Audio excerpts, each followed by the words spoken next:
റോഷിവാൽ ചർച്ചകൾ ഇപ്പോൾ ഏത് ഘട്ടത്തിലെത്തിയിട്ടുണ്ട്?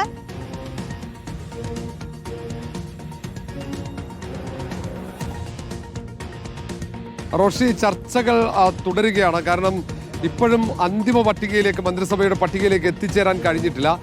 ഏതാണ്ട് വലിയ തർക്കമല്ല, രണ്ട് മന്ത്രിമാരുമായി ബന്ധപ്പെട്ടുള്ള തർക്കങ്ങളാണ് തുടരുന്നത്. ഇപ്പോൾ അല്പം മുമ്പ് ഹൈക്കമാൻഡ് പ്രതിനിധിയായ ദീപാദാസ് മുൻഷി, PV മോഹൻ ഉൾപ്പെടെയുള്ള നേതാക്കൾ അവർ ഭക്ഷണം കഴിക്കാൻ വേണ്ടി പുറത്തേക്ക് പോയത് തിരിച്ചെത്തി വീണ്ടും ചർച്ചകൾ തുടരും.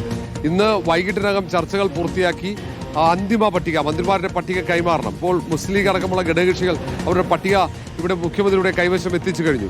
ഇനി കോൺഗ്രസിന്റെ മന്ത്രിസഭാ പട്ടികയാണ് പൂർത്തിയാക്കേണ്ടത്. ഏതാണ്ട് പ്രധാനപ്പെട്ട മന്ത്രിമാരാകാൻ സാധ്യതയുള്ളവരുടെയൊക്കെ പേരുകളിൽ തർക്കങ്ങളിൽ അവസാന ഭാഗത്തെത്തുമ്പോഴേക്കാണ് ടി സിദ്ദിഖ്, IC ബാലകൃഷ്ണൻ എന്നിവരെ പരിഗണിക്കുന്നതുമായി ബന്ധപ്പെട്ടുള്ള ആശയക്കുഴപ്പമാണ്. അത് ഒരു തർക്കമായി തന്നെ നിലനിൽക്കുന്നുണ്ട്. എല്ലാ സാധ്യതകളും പരിശോധിക്കുന്നുണ്ട്. കാരണം ഇവരിൽ IC ബാലകൃഷ്ണൻ ആണെങ്കിൽ 4ാമത്തെ ടേം MLA ആകുന്ന നേതാവ് കൂടിയാണ്. മാത്രവുമല്ല, ആദിവാസി മേഖലയിൽ നിന്നും ഒരു മന്ത്രി ഉണ്ടാകണം എന്നൊരു നിലപാട് ഹൈക്കമാൻഡിന്റെ ഭാഗത്തുനിന്നുണ്ട്.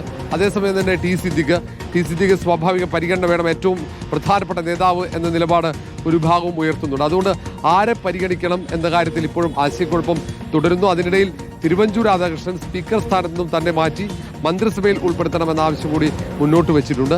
അവിടെ അതിന് പകരം VT ബൽറാമിന്റെ പേര് നിയുക്ത മുഖ്യമന്ത്രി VD സതീശൻ നിർദ്ദേശിക്കുന്നുമുണ്ട്. അങ്ങനെ ചില മാറ്റങ്ങൾ പല കോണുകളിൽ നിന്നും ഉയർന്നതോടെയാണ് ചർച്ചകൾ നീണ്ടുപോകുന്നത്. നേരിട്ട് ചർച്ചയിൽ പങ്കെടുക്കുന്നത് മുഖ്യമന്ത്രി VD സതീശനും ഹൈക്കമാൻഡ് പ്രതിയായ ദീപാദാസ് മുൻഷി, സണ്ണി ജോസഫ് എന്നിവരാണെങ്കിൽ KC വേണുഗോപാലും ഒപ്പം രമേശ് ചെന്നിത്തലയും ടെലിഫോണിൽ അവരുമായി നിരന്തരം ആശയവിനിമയം ഈ ചർച്ചയ്ക്കിടയിൽ നിയുക്ത മുഖ്യമന്ത്രി നടത്തുന്നുണ്ട്. ഏറെ വൈകാതെ തന്നെ ചർച്ചകൾ പൂർത്തിയാക്കി മന്ത്രിസഭാ പട്ടിക തയ്യാറാക്കാൻ കഴിയുമെന്ന ആത്മവിശ്വാസമാണുള്ളത്. ഏതായാലും ഇപ്പോൾ ഒരു ചെറിയ ഇടവേളയെടുത്ത് നേതാക്കൾ തിരിച്ചെത്തും.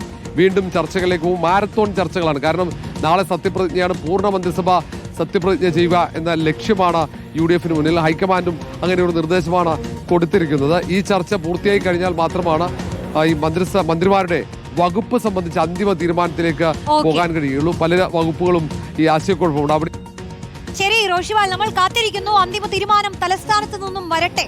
നമുക്ക് CPIM കാര്യത്തിലേക്ക് പോയാലോ? അവിടെ